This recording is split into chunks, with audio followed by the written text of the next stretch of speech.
covering the stories that impact your life, your town, your state, and your future.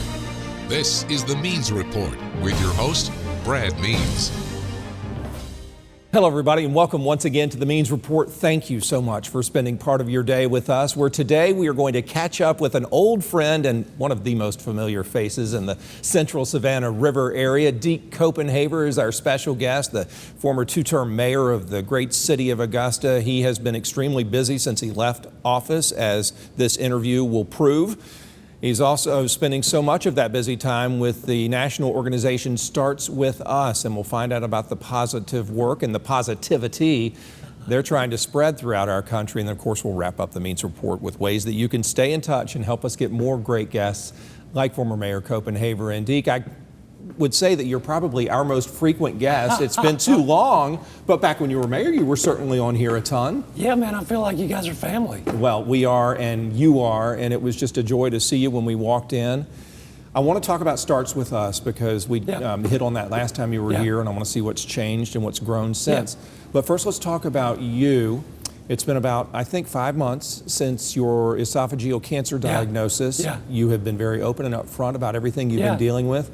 Where does it stand? How do you feel? Brad, I'll tell you, I am so blessed. So it was April 19th. I went through, our medical community could not be better. I went through 5.5 weeks of intense chemo and radiation therapy. Our friend John Stewart was my doctor on the radiation. But, you know, made it through all of that. No side effects, no hair loss, no weight loss. Continued to go to the gym, kept up my work schedule. 2 trips to MD Anderson. In July, they did a CT scan on the first and endoscopy on the second. Couldn't find any cancer. So they basically, my surgeon, I guess if he's even going to do surgery on me, but he's like, Mr. Copanhaver, you're a conundrum. I'm like, what does that mean, man? But he said, no, I don't want to cut on you because I can't find anything. So let's just put you on immunotherapy and chemo, just precautionary for the next couple months, and then come back and see me. So back on these, treatments, still don't feel bad. 46 hours of chemo to begin this week, and I was at the Y yesterday and today. How does 46 hours work? You mentioned to me before a pump. Yeah. Do you just wear it for 2 days? Yeah, so I've got a port in. So it's Monday is 4.5 hours of chemo and immuno. Then they hook the pump up to you. You get that off Wednesday morning. But I was like, I told Melissa, I'm like, man, 46 hours of poison in my system? But here again, I mean, it is to God's glory. There is no other way. No. And I tell people, I'm a living testimony to His grace, His glory, His strength in our weakness, and the power of prayer. No other way, man. God is great. Yeah. You know, you, though, I'll say, prepared yourself for this moment with your physical regimen, Ironman competitions, constant running and weightlifting and time in the gym. Did that help you weather this? So I put my faith first, but every doctor I've had has said, because you're physically fit, and you have a good attitude, those are 2 things that go a tremendous long way. And so I share with people, but somebody's like, how do you keep such a good attitude? I'm like, man, what good would it do me or my family or my friends if I'm just doom and gloom? I don't want to drag anybody down. Are you able to share that positivity in the chemo room with fellow patients? That is the coolest thing. So Brad, you'll love this. So before I started this treatment regimen, I told Melissa that Sunday before the Monday, I'm like, I'm kind of looking forward to going through chemo again. Oh, Deke, she goes, please tell me you did not pray to go through chemo. I'm like, no.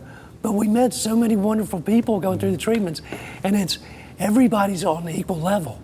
When you're hooked up for 4.5 hours, but it's the same thing has happened again. We've met these wonderful people, and it's a great equalizer because nobody's above anybody else. People know I used to be mayor. They get a kick out of that. Somebody told me I needed to be president this week. But, you'd make a great president. Well, I appreciate that. You would. Talk to Melissa. But no, it is such a wonderful, connecting experience. And I've been given a spirit of peace and calm. Cancer is scary, and I realize everybody's not blessed with that.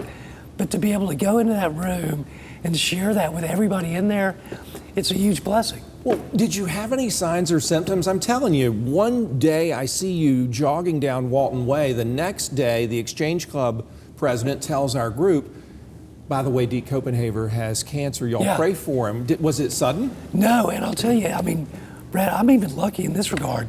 So I got the laryngitis in February. So I went to Glenn Owen. He said, you've just got some inflammation. Put me on all sorts of steroids. That got rid of it, the inflammation, but not the laryngitis. So, you know, he sent me to get, I think, a CT scan first and then an endoscopy. But I never felt bad. So had it not been where it is, if it was further down, I probably never would have known. Right, but it impacted your voice, and that's what sparked your doctor visit. Yeah, but I'll tell you, next week, Glenn is operating on my voice. I should have my voice back. So a lot of girls have said, ooh, you've got this sexy, raspy voice. I'm like, okay, I wouldn't recommend going what I went through to get it, and I kind of want my whole voice back. 6 months of this has been enough. Well, what about the surgery? You know, are they trying to remove anything or just restore your vocal function? It's just that my left vocal cord is paralyzed, so they just shoot Play-Doh or Botox into it to make them touch. What? It's like a 45 minutes procedure. So it sounds routine the way you're describing it? It is. And then how soon can you talk again? Like the next day. Oh my word. That's I mean, it's a miracle. Yeah, it is. It's like back surgery. You know, one minute you can't walk, the next minute the nurse is saying, get up and start walking down the hall. I think I already know the answer to this question based on what you've said so far, but has this interrupted, we're going to talk about Starts With Us in the next segment, but has this interrupted your busy routine, your cross-country travel? Not in the least. It hasn't? No, I mean, I've continued doing the podcast. Yeah, I had a keynote address for an FBI leadership conference a couple weeks ago. I think it's actually, I mean, it's almost strange. It's like my voice is now, my wounded voice is now in more demand than my regular voice was. But a friend of mine from the FBI said, people just have to lean in to hear you more now. So it's been, no, it's a blessing, and just the doors that are opening are amazing. My last question before we go to the break, and it's just to ask you if it hurts to talk, because I find myself in this interview saying, hey Brad, get through the interview faster and give him a break. No, you know, it does not hurt at all. So, I mean, I do hour speeches, hour podcasts. I mean, I'm good. The one thing that the speech pathologist said is you don't even realize how much energy you're taking to speak. Right. And I'm like, well, I've kept up my energy through chemo and all these things. I'm like, so I get more when I get this done? Yes, I'm in. We'll take it 100%. Well, you may not need a break, but we're going to take one right now as we continue our conversation with former Augusta Mayor Deke Copanhaver. We'll find out about his incredible work with Starts With Us and how it is aiming to be a change maker, to coin a Copanhaver word, in the entire world when we come back.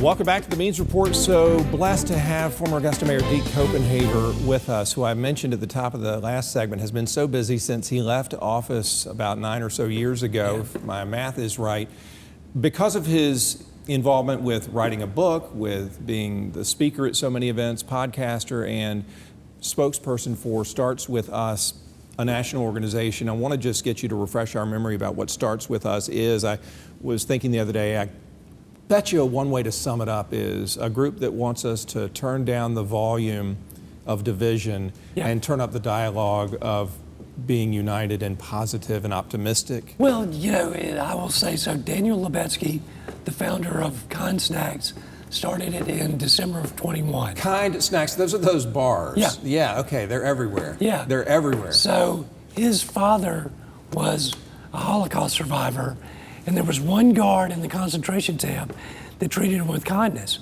And so he always instilled in Daniel, instill everything you do with kindness. So he started it, and so it's based on personal responsibility. If we can all be accountable for treating each other with curiosity, compassion, and the courage to have the difficult conversations, how much better off would we be? But we've got nearly 2 million connections across all social media platforms. But the one thing I want to say is, it is not about everybody going, let's just sing Kumbaya and not disagree. I just spoke in New Hampshire. So the National Governors Association has a new initiative under their chairman, Spencer Cox, Republican governor of Utah. Disagree better? Disagree better. Yeah. But it's brilliant. So they're bringing together Republican and Democrat governors to cut PSAs to say, look, we don't agree on a lot of stuff, but we can put that aside and agree to work to overcome the big picture issues in the country. So it's with this movement, and that's what it is. I mean, my moderator for my panel discussion was the head of the Koch brothers foundation. Oh my goodness. So you've got super conservative funders and super liberal funders that are combining on this. You know, I'm a movement partner with Starts With Us, as is James Carville, Karl Rove, Katie Couric, Will Hurd. These are people that don't agree politically, but they see that we need to overcome this. Well, what about the Governors Association meeting in New Hampshire? Were people buying into what you were saying? Very receptive? Yes, absolutely. But I told you on the way in, I've been saying this for 20 years, that this divisiveness is not sustainable. Mm-hmm. We've seen it at the local level, but at the national level, our democracy is very fragile. And people just take it for granted. But I'm so glad to see so many very intelligent people from all political persuasions from all over the country. They were there. And it's not just all positivity, it's also saying, look, we need to address this now. I like what you said about the theme in New Hampshire, disagree better, because you're acknowledging by saying that we're not always going to be on the same page, but we can express our differences civilly. Who's the audience for that, Deke? Is it politicians, or is it the man or woman on the street? It's everybody, I would say. So I told Spencer Cox, the governor of Utah, I said I was supposed to get surgery on my throat yesterday, but it was so important for me to be here with you guys to support you. And I said, my hope is that you guys model this behavior, and that people at some point in time will go to their congressman or their senator, hey, these governors are doing this. They're taking a lead on this. Why can't you do that too? So how do we disagree better? How do we find common ground and maybe clear up misconceptions we might have about other people? Is it a matter of just verbalizing all of that? If you're in a commission meeting, for instance, and saying, look, I know you think I'm this kind of person, but I'm not, here's why. Let's find some middle ground. Well, so we did a study. So there are like 6 of 10 principles, and I can't remember all of them, that Republicans and Democrats agree on. But only 3% of Republicans and Democrats think that the other side holds value in those principles. So it's basically when you're not talking to each other, there's more common ground than people think. But, and I don't want to hit on the media, right? But we did do, with Starts With Us and George Washington University, we did a study leading up to the midterms last year.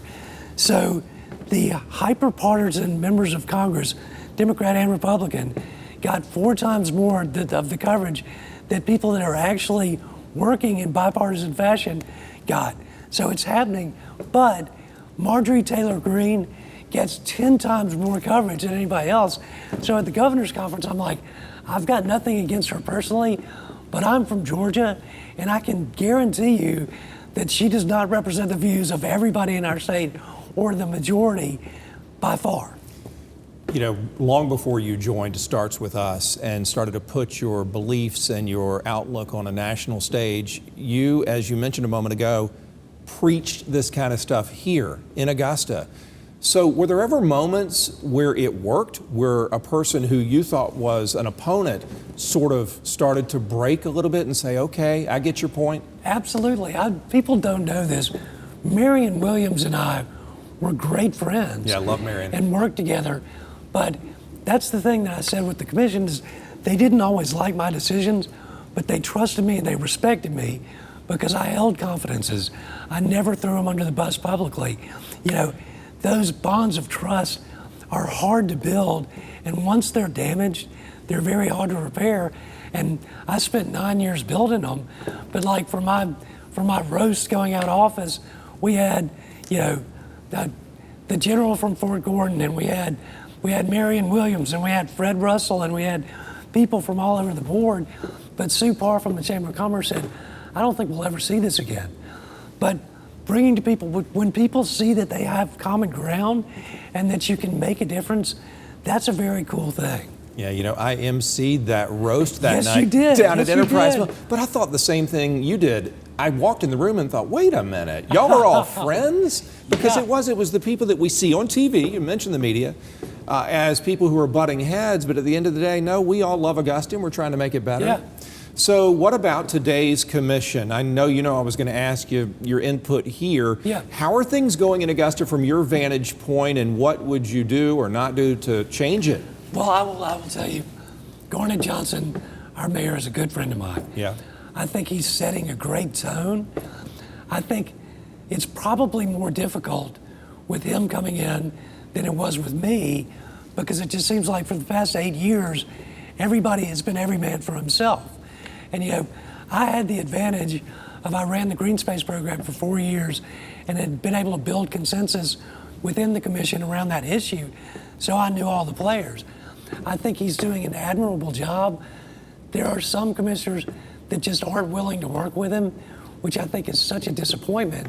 But I would encourage, when it comes up to vote for the community to vote, to give the mayor a vote for it. Yeah. Because we need that.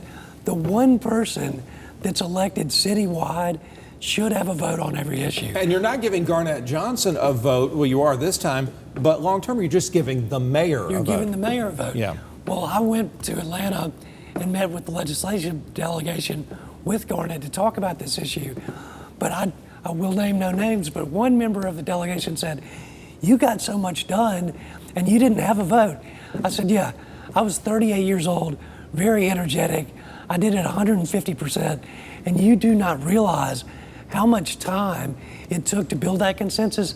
The world continues to grow faster and faster exponentially. We just don't have that time now." No, we don't. Do you think that we would do better as a city if we had an at-large form of representation? I had a North Augusta person on my show. It was either city council, may have been the mayor, who said that's why they are so peaceful over there. Totally. I think it introduces a level of accountability that's not there now. If everybody ran at large, they're not just accountable to their own district, but realistically, the way this government was set up just pits districts against each other. They're just fighting for resources. That's it. So It's like a turf war. Yeah, it's like a turf war, but I'm like, I think that at large is as fair as it can get. Apparently, that was talked about prior to consolidation, but leaders in the African American community didn't want that. They said it would be unfair because we were majority Caucasian at that point. Well, the script is flipped. So I just think that would be the fairest thing. Just make them accountable to everybody. What are you hearing on the streets about the vote coming up on the James Brown Arena? You think Augusta will support it this time around? I hope so. Yeah. I just, the bad part is, to me, I think people had faith and trust in our government when I was there. I mean, I tried to engender that. How much do people, I think they trust the mayor. What is the opinion of the commission? And, do we want to give them resources? That's key. Yeah. So for the commission, you guys, rather than infighting, you need to be out there building trust within the community, because frankly, we need a new arena. I remember I was here, I was supposed to go see Aerosmith in 79, 80, and then Steven Tyler had drug problems, they didn't show up. But I'm like, that facility has been there a long time. Yeah. Through cyber, we're bringing people in from all over the world who expect better entertainment venues. So we need to deliver on it. Yeah, you're right. I mean, it's like almost the place that time forgot. It is. The in Regency fact. Mall of arenas. Man, I went to see Prince, Vanity 6 and the Time. Oh my gosh. Van Halen, John Cougar Mellencamp. Oh, it was awesome. What about any hot spots in Augusta, or potential hot spots is the way I should ask the question? Places around town you see that could use and might be able to get some attention in the coming years and be transformed? I still think downtown, it's, when you see what Columbus has done, Macon has done. I was speaking in Florence, South Carolina a few years ago. They were the last finalists with us to get Starbucks. Starbucks came to Augusta because at that point, they liked our downtown better. Really? And they felt we had a stronger arts and cultural community. So speaking in Florence, they've partnered with Francis Marion University to do a downtown performing arts center. They've got all these boutique hotels. And they told me, we remember why Augusta got Starbucks. I'm like, I'm sorry you guys didn't get it, but if you had then what you have now, you would have. So our downtown really could use some attention to get on par with the competition of Columbus, of Macon, of Savannah, of Greenville. Spartanburg, you know? We're so close. We're so close. We're this close. Two quick questions to wrap it up. The first is to go back to Starts with Us just for a moment. Do you all get involved in politics or support candidates?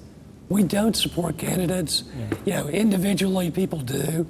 I mentioned to you I was at a gathering in Austin. You know, Will Hurd, running for president, is a movement partner, but you know, Starts with Us does not endorse him. Brad Raffensperger was there, which I'd never met him. Andrew Yang was there, who's starting the Forward Party. So they're sort of offshoots, but it's nonpartisan, and we do not endorse. Last question. I know your plate is overflowing, obviously, personally and professionally. Would you run for anything again? Congress, Senate, would you do anything again? You know, it's interesting. I've gotten to be friends with the CEO of the Millennial Action Project. So they've been working in Congress and state houses for years now, getting 20 and 30-something-year-old new legislators, teaching them conflict resolution. That age group in Congress increased by 40% last year. That age group is getting more bipartisan legislation passed than any other group in Congress or state houses. So my friend Layla Zane, they're doing amazing work. She said, I want you to come up and speak to our members. So I told Melissa, maybe I can have an influence in Congress without actually having to run. So that's like a maybe? Never say never. You know how strong my faith is, and if God tells me to go, I'm going to go. Listen, our prayers, our bipartisan prayers are with you for the surgery next Thursday and for your full recovery. I wish you all the best. Well, man, it is a pleasure being here with you. Thank you for all you do. And the story, like Mark Twain said, these stories of my demise are greatly exaggerated. Well, I'm doing good. And sitting right next to you is proof of that for sure. He is doing great, and hope that continues, and I know y'all do too. When we come back, how you can help get more great guests like Deke Copanhaver and help shape future editions of the Means Report.